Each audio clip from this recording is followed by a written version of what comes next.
Pada kesempatan kali ini, kita akan mempelajari tentang hal-hal yang dapat kita ketahui dari suatu tabel periodik unsur. Jadi, tabel periodik unsur itu bukan hanya melihat nama, simbol, nomor atom, dan nomor massa.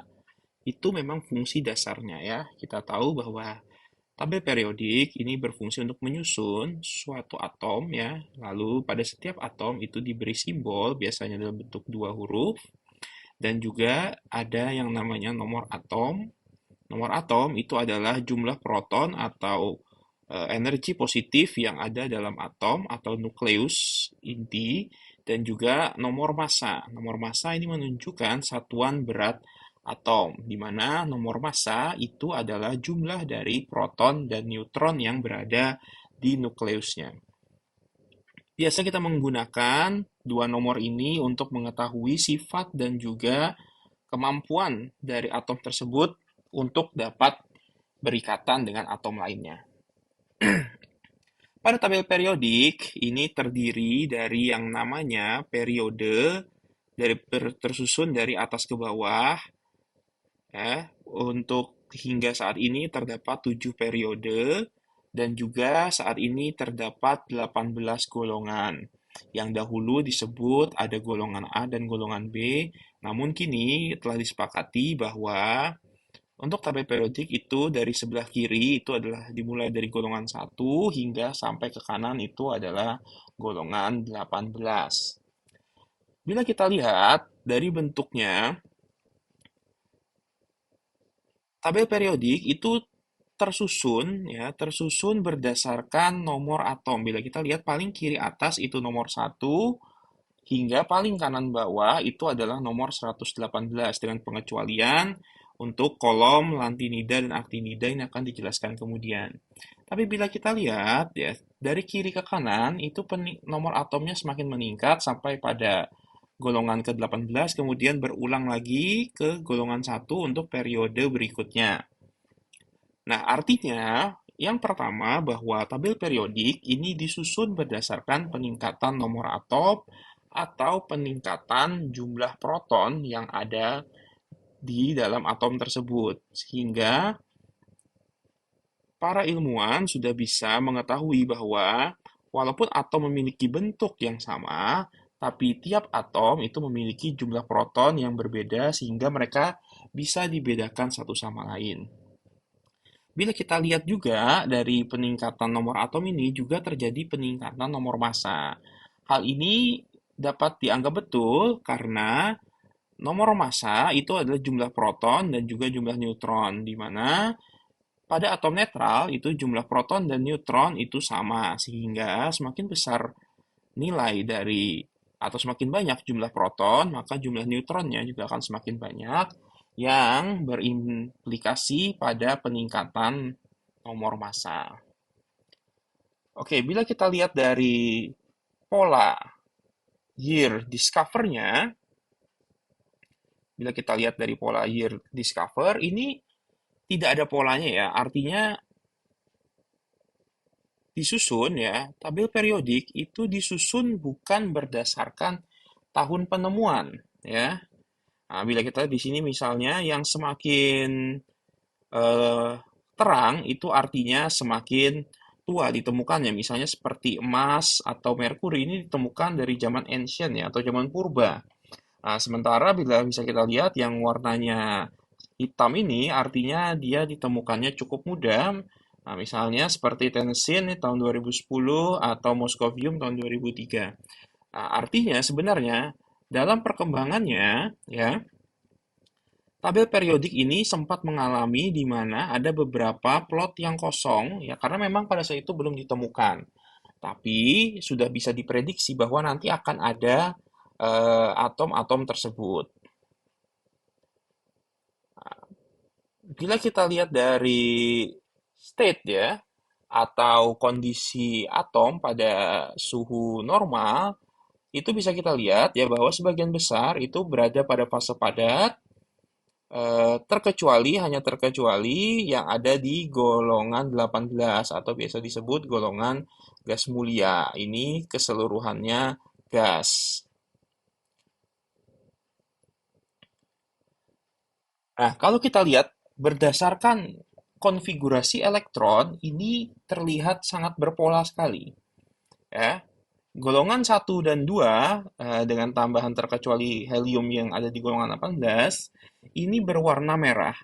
Kalau kita lihat di bagian bawah, ini konfigurasi elektronnya memiliki kesamaan, yaitu adalah semua berakhiran konfigurasinya s atau berada pada orbital s. Apa itu orbital s ya? Setiap atom itu konfigurasi elektronnya tersusun atau elektronnya itu tersusun pada setiap kulit dan subkulitnya. Ya, jadi misalnya hidrogen ini punya satu nomor atomnya satu, artinya punya satu proton, dan pada kondisi netral dia mempunyai satu elektron.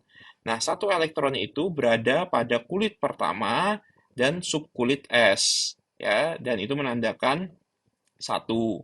Begitu misalnya berilium. Berilium punya nomor atom 4, artinya dia punya 4 proton, dan pada kondisi netral dia punya 4 elektron. Nah, elektron terluarnya itu berada pada kulit kedua, subkulit S, dan berada pada area atau ruang yang sudah terisi kedua ruang pertamanya. Jadi, kalau kita lihat di sini, lihat polanya berdasarkan orbital, ada yang namanya orbital S, P, D, dan F. Ini adalah simbol yang menentukan jumlah maksimum elektron yang ada pada tiap subkulit tersebut. Nah, orbital S atau subkulit S itu maksimum mampu menyimpan 2 elektron. Ya.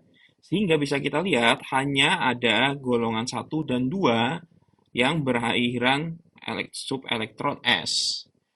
Nah, kalau subkulit P itu maksimum dapat menyimpan 6 elektron. Makanya kalau kita lihat dari nomor golongan 13 sampai golongan 18 itu semuanya berada elektron terluarnya itu berada pada subkulit P. Yang membedakan hanya kalau kita lihat di periode-periode pertama pasti dia elektron terluarnya berada di kulit pertama, periode kedua jumlah kulitnya ada dua, periode ketiga jumlah kulitnya ada tiga, dan begitu seterusnya. Nah, kalau kita lihat yang disebut sebagai golongan B dahulu ya, atau golongan transisi, itu selalu berada di subkulit D. Nah, di mana subkulit D itu maksimum bisa menyimpan 10, maka ini sesuai dengan subkulit D.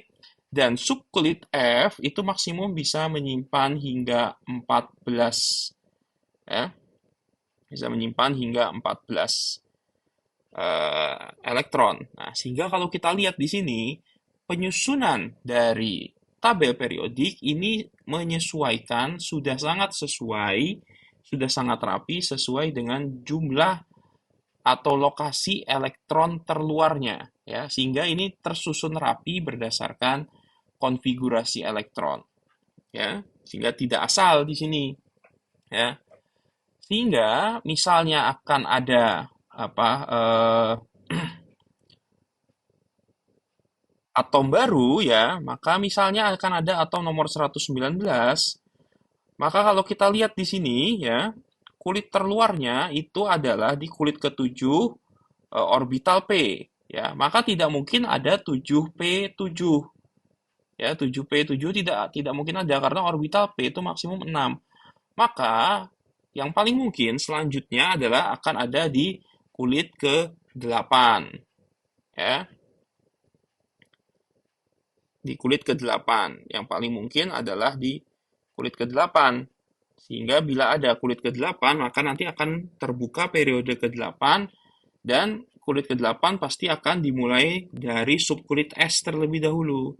Maka kemungkinan besar akan ada di golongan satu. Begitu seterusnya ya. Nah, jadi misalnya akan ada nanti nomor 121. 121 tidak mungkin ada di golongan 2 karena setelah orbital S itu pasti masuk ke orbital P. Bila orbital S sudah penuh, sudah terisi dua, maka pasti orbital P. Nah, dia akan pindah ke area orbital P ini, ya. Sehingga memang ini bentuk dari tabel periodik yang ada sekarang ini sudah sangat sesuai ya, dengan bentuk konfigurasi elektron.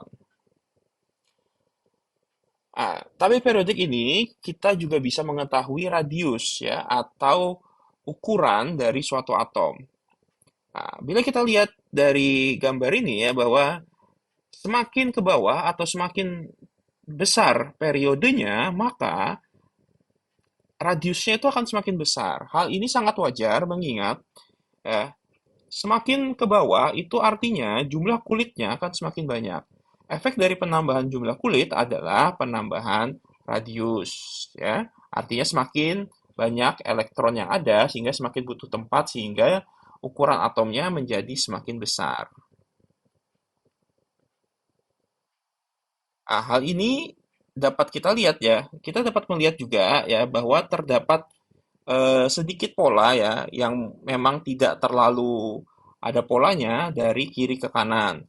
Hal ini memang sangat sangat dipengaruhi oleh kemampuan daya tarik dari elektronnya sendiri. Ini terpengaruh oleh yang namanya tadi elektronegativitas. Elektronegativitas ini juga ada sedikit pola, artinya kemampuan elektron atau kemampuan atom tersebut untuk menarik elektron, ya. Kemampuan untuk menarik elektron. Ya, jadi untuk membentuk elektron negatif ini paling tinggi adalah fluorin. Fluorin ini sangat wajar karena dia berada di golongan 17 dengan elektron valensinya 7, artinya dia sangat posisinya itu kurang -1 untuk mencapai kesetimbangan. Artinya dia sangat elektronegatif ke nilai negativitasnya dibandingkan dengan francium yang nilainya itu sangat sangat positif ya, karena dia +1 dan berada sangat jauh dari inti, sehingga lebih cenderung untuk membentuk ion positif dibandingkan membentuk ion negatif. Karena di area 17 ini, golongan 17 ini lebih mungkin untuk mencapai kestabilan adalah menerima elektron. Sementara di golongan 1 itu lebih mungkin melepaskan elektron. Ya, menerima itu artinya ketambahan satu elektron sehingga secara kestabilan dia menjadi lebih negatif.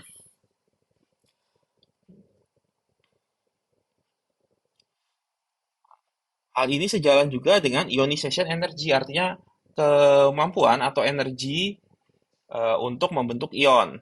Kebalikannya ya, itu dari afinitas elektron. Oke, sekian untuk tambahan materi kali ini. Anda dapat mempelajarinya lebih lanjut pada berbagai pustaka yang telah tersedia. Sekian dan terima kasih.